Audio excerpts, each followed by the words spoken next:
8:25, welcome back. A special Friday when it comes to king tide conditions. Angela Daniluk, the senior sustainability specialist from the city of Vancouver, joining us. 6:30 a.m. this morning, we had a king tide? Yes, that's right. I was actually down there in the cold and wet and dark to watch the water.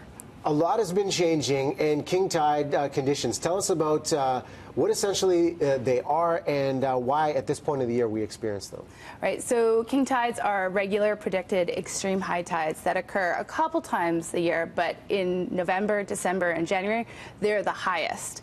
And so they're caused when the sun and moon's gravitational pulls reinforce each other and the moon is closest to the earth. So we get these super high tides, and they give us a great chance to visualize the future, what it will look like with sea level rise, because today's king tide event will be tomorrow's regular high tide.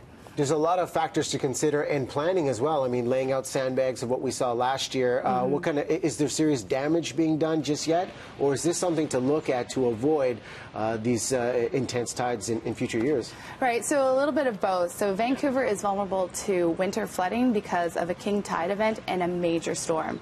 So we haven't seen a major storm in a long time, but back in 2012, we had a 1 in 50-year storm surge on top of a king tide. That's when, if anyone was here still, Kids Pool became an infinity pool. So because of that flooding, we now put out sandbags along Locarno, which is one of our lowest spots. And this spot right here, I remember when I lived on the other side by David Lamb Park, this was always the marker. What's changed over the years with the intensity of the king tide?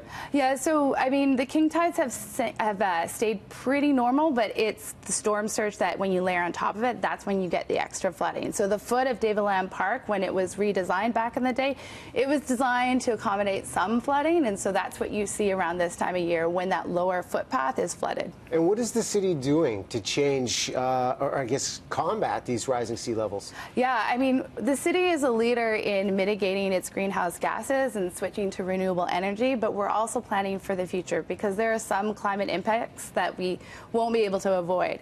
And so we spent about a couple years understanding our flood hazard by doing some sophisticated modeling, and now we are planning for the future with new designs. I just spent actually 7 months talking with the residents along the Fraser River floodplain, where we're most vulnerable to flooding, to understand what matters to them and what are some of the approaches we can take to combat sea level rise. And there's a map that you've brought with us as well. Take us through the mapping that we're about to see on this model and what it can teach us. Right.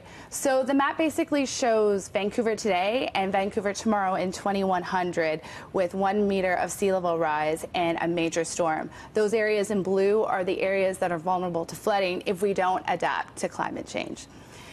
So you can see the Fraser River and False Creek are some of the biggest areas vulnerable. Well, the King Tide Photo Initiative, a big one last year, there was a lot of interest, and I want to show you this photo because you can actually submit photos. How involved do people get with documenting these changes, and how helpful is this for the city? Yeah, we started this initiative last year, and we got 20,000 hits onto our sea level rise story map, which was incredible, and we got over 400 photos. And so this initiative is really part of a wider sea level rise education campaign.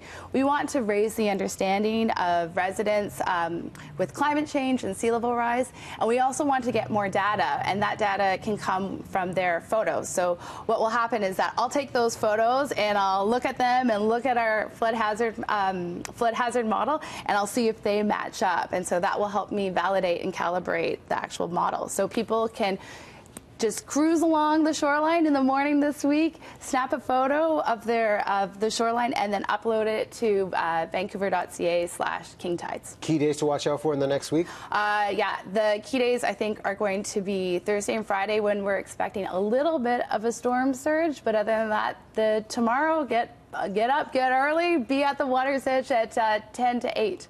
And snap those photos and upload them to the site. Ange, thanks so much for coming by. Thank you so much. All right.